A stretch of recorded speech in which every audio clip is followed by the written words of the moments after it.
The photograph stared back, a ghost from a life Imani desperately wanted to bury. It showed her as a child, cornrows meticulously braided, beaming with a carefree joy that felt alien now. The faded sepia tones mocked her present, a world of guarded glances and whispered assumptions. That child believed in magic. The woman she'd become mostly believed in survival. She crumpled the photo in her hand, the paper whispering a protest. It was time to move. Again, the landlord's veiled hostility had become unbearable. The subtle digs about noise and late rent, even though Imani was meticulously punctual, a constant stinging reminder she didn't belong. Leaving Philadelphia wasn't a surrender, she told herself. It was a strategic retreat, a chance to breathe, to reinvent. Her battered Honda Civic, affectionately nicknamed Hope, hummed with the promise of a new beginning as she pointed it towards the Appalachian Mountains. Imani had always been drawn to the mountains. They were stoic, unyielding, ancient. They didn't care about her skin color, her past, all the whispers that seemed to follow her like a shadow. They simply existed, a testament to resilience. She found a small secluded cabin nestled deep in the woods. The rent was suspiciously low, but the owner, a wizened woman named Maeve, seemed more interested in Imani's promise to care for the land than her credit score. Maeve, with her eyes the color of moss and hands snarled like ancient roots, possessed an unsettlingly keen awareness. The first few weeks were a blur of unpacking, cleaning, and exploring the surrounding woods. Imani found solace in the rhythm of chopping wood, the quiet contemplation of hiking through sun-dappled trails, and the comfortable crackle of the fireplace at night. She started painting again, something she hadn't touched since childhood. Her canvases, once filled with vibrant portraits of friends and family, now depicted the stark beauty of the landscape, infused with a melancholy longing. One day, while exploring a hidden grove, Imani stumbled upon an old, dilapidated church. Ivy crawled up its crumbling stone walls, and the stained glass windows were shattered, like tears frozen in time. Yet, despite its state of disrepair, the church held a palpable sense of peace, a quiet hum of forgotten prayers. Driven by an inexplicable urge, Imani pushed open the heavy wooden doors. Dust motes danced in the shafts of sunlight that pierced through the broken windows. The air was thick with the scent of decay and something else, something ancient and earthy. At the far end of the church, beneath a crumbling altar, Imani found a small wooden box. Curiosity overriding caution, she opened it. Inside, nestled on a bed of faded velvet, was a single perfectly preserved feather, black as midnight and iridescent with hidden colors. As she touched the feather, a wave of dizziness washed over her. Images flooded her mind, faces she didn't recognize, scenes of struggle and resilience, whispers of forgotten history. It was as if the feather held the collective memory of the land, the stories of generations who had lived and died in these mountains.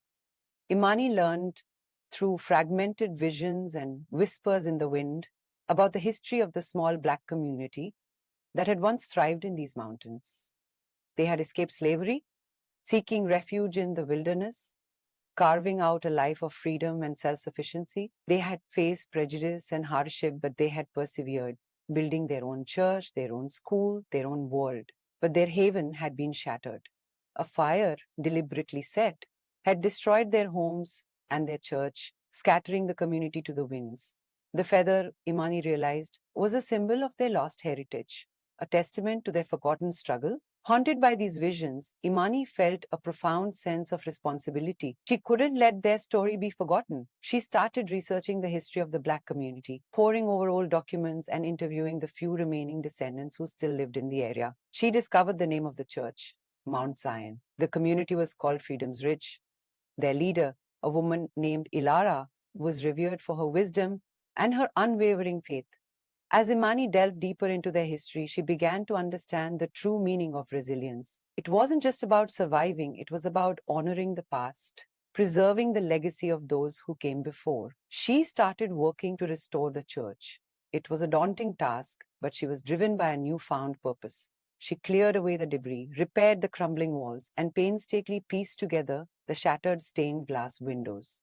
The community, initially skeptical, began to rally around her. They donated their time, their skills, and their stories. Among them was a man named Caleb, a descendant of Elara. Caleb was a skilled carpenter, and he brought with him the knowledge and traditions of his ancestors.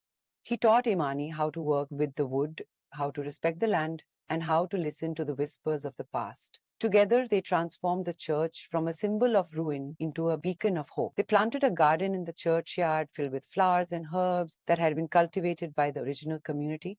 They organized storytelling events, sharing the history of Freedom's Ridge with the wider world. Imani's paintings began to change. They were no longer filled with melancholic longing, but with vibrant energy and a sense of purpose. She painted portraits of the people of Freedom's Ridge, their faces etched with wisdom and resilience. She painted the church, bathed in the golden light of dawn, a symbol of rebirth and renewal. She discovered that the feather had granted her a gift, the ability to connect with the past, to hear the voices of those who had been silenced. She used this gift to amplify their stories, to ensure that their legacy would never be forgotten. The restoration of Mont Zion was more than just a physical reconstruction. It was a spiritual awakening, a healing of wounds that had festered for generations. Imani found her own healing in the process, shedding the guarded exterior she had built around herself and embracing her true identity. She was no longer just Imani, the woman running from her past. She was Imani, the guardian of Freedom's Ridge, the keeper of its flame. She had found her place, her purpose, her home. One evening, as Imani stood in the restored church, bathed in the warm glow of candlelight, she felt a sense of peace she had never known before. The voices of the past whispered around her, not in lament, but in celebration. They had finally found their voice, their place in history. She looked at Caleb, his eyes shining with pride, and knew that she had found more than just a community. She had found a family. As the first rays of dawn crept through the stained glass windows, illuminating the faces of the congregation, Imani knew that the journey had just begun. The story of Freedom's Ridge was a story of resilience, identity, and transformation. It was a story that needed to be told again and again for generations to come. And Imani, the woman who had once run from her past, was now ready to embrace her future, standing tall as a testament to the power of hope and the enduring strength of the human spirit.